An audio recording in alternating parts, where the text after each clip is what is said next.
How does it become? They have so much money, they can give you so much money. You know, we did the largest tax cuts in history. That leaked video came from a fundraiser that Donald Trump held over the weekend in Palm Beach, Florida. Among those who attended that fundraiser were billionaire donors, and you could hear him bragging about the tax cuts that Trump secured for the millionaire and billionaire class back in 2017.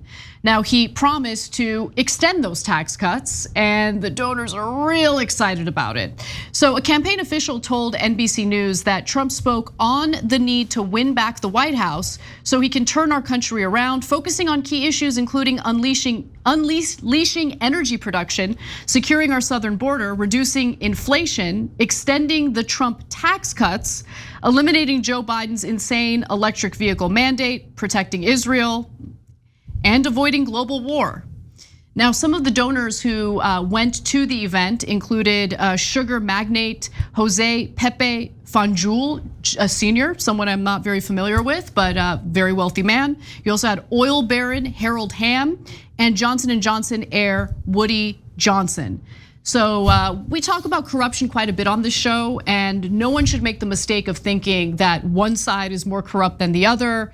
Billionaire donors eye both sides, and they definitely hedge their bets to ensure that financial policies and economic policies are passed to their benefit. And that was certainly the case with the 2017 tax cuts, where Trump lowered the corporate tax rate from 35% to 21%, meaning that the effective tax rate with all the deductions that corporations get to take lead to very successful, profitable companies receiving tax rebates when they file their taxes and more.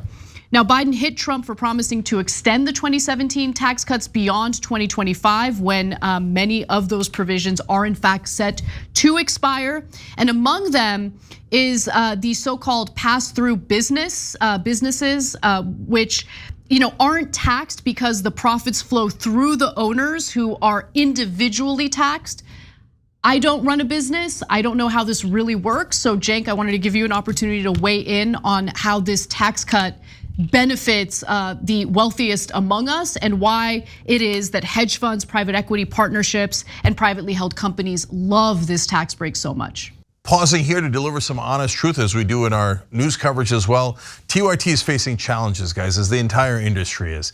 You know who could make the difference? You. If you hit the join button below, it's gonna make all the difference and keep us in business. We appreciate you, thank you.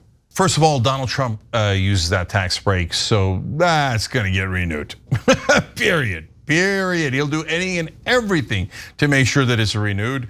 And so what it basically means is, since it's a small group of people that own it, we're not going to tax them twice, right? So especially if you're a sole owner, you just pass through the taxes, so it's taxed once at the personal level, not business and personal. The minute a business gets a little bit larger, and there's a lot of different rules around this, but it can grow to a point where it can't be a pass through because there's so many different owners that the business gets taxed, and then the owners, if they get a dividend or something along those lines, get taxed individually. Because remember, a lot of times the owners do not get dividends. So if the company is making tons of money, billions of dollars, it's crazy not to tax it, right? So you have to tax the business because it might never pass through to the owners in an official way. A lot of times they'll put it in trust for their kids, etc. So this is very important to the wealthy, and they're not gonna let it go. So there's two different layers of tax cuts that Trump is promising. One is renewing the one that he already passed with a sunset for some of the provisions at 2025, including the one we've been talking about. So guys like Woody Johnson, he's, by the way, a total loser. He owns the Jets, and they're a miserable franchise because he's a moron and doesn't know how to run anything. If you're thinking, well, didn't he create Johnson & Johnson? No, he's the grandkid of the guy who created Johnson & Johnson. He's created Bupkis. He's an heir, yeah. Yeah, he's an heir. He's a total dilettante, right? And you go cry about it, Woody. And so what he does is he always funds mainly Republicans in his case. He says, okay, I didn't do anything to earn a living in my entire life, but I want tax cuts, right? So here's a bribe, a campaign contribution. Now you give me tax cuts. And if you're that guy, you love a guy like Trump, because Trump will give you anything for a campaign contribution. And Trump, so the second set of tax cuts is the new ones that Trump is promising. So Trump already did the largest tax cut when he cut corporate taxes down all the way to 21%. And so at 21%, remember, those are permanent. Right. So the ones for the rich on a personal level, some of those expire, but the ones for corporations who are actually in charge never expire. And now Trump is saying, if I get reelected, I'm gonna bring that down to 15% for corporations, because that's who actually runs this country, and Trump knows it. So the Center on Budget and Policy Priorities did an analysis to see how much it would cost the federal government if there's an extension of the tax cut for pass-through businesses. And it would essentially deprive the federal government of $700 billion over the next 10 years. So look, I have no doubt that if Trump gets reelected and is the next president, he will succeed in extending the tax cuts. He easily passed the 2017 tax cuts for the rich and for corporations, even though polling indicated that the majority of Americans were not, in fact, in favor of it. And according to an organization known as Americans for Tax Fairness, the Tax Cuts and Jobs Act, which Trump and the Republican lawmakers passed back in 2017, helped billionaires increase their fortunes by $2.2 trillion so far. Yeah, guys, look, it's not, they're not manufacturing $2.2 trillion out of nowhere.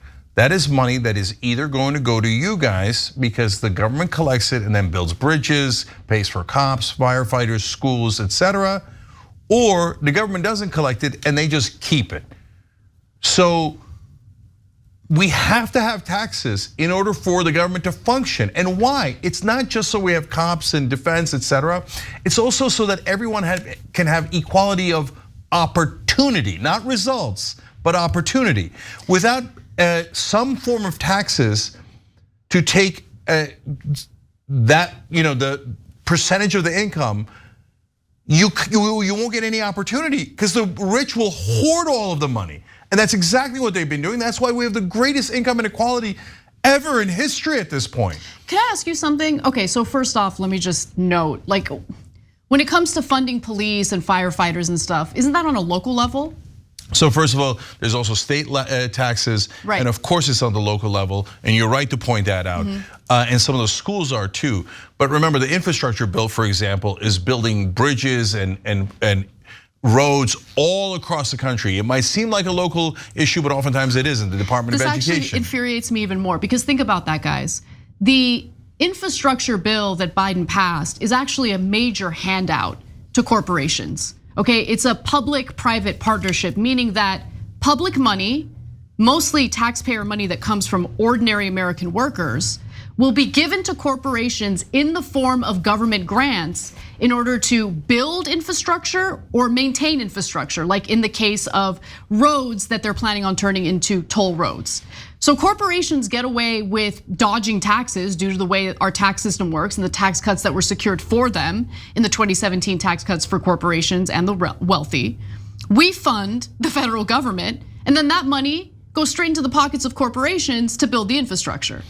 Yeah, and when that bill passed and all the Democrats were pretending it was God's gift to humanity, I told you guys it's mainly gonna go to corporations. And public-private can sometimes be an okay partnership, but the great majority of the time, it's just a way to rob us.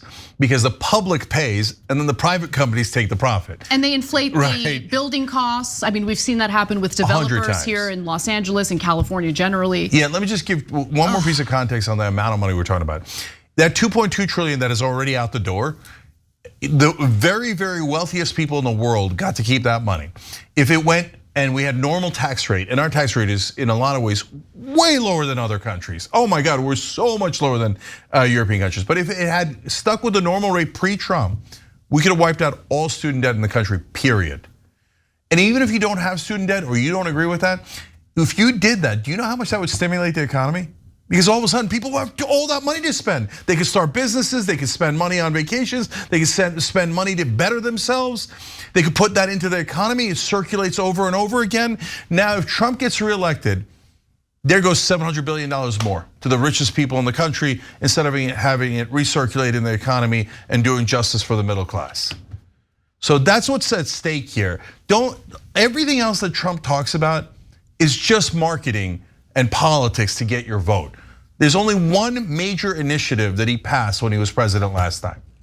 Giant tax cuts for the rich and for corporations. That's the only thing he cares about.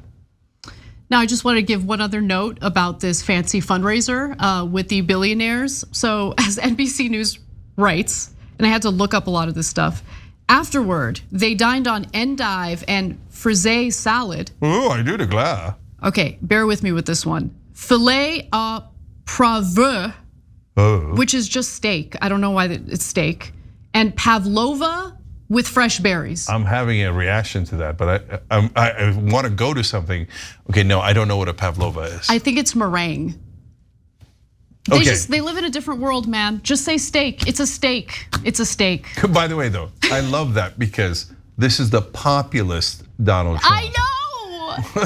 Such a joke. Anyway, endives and pavlova for everyone. Of course, I don't mean everyone. I just mean you, Woody, and all of the rich billionaires that are here.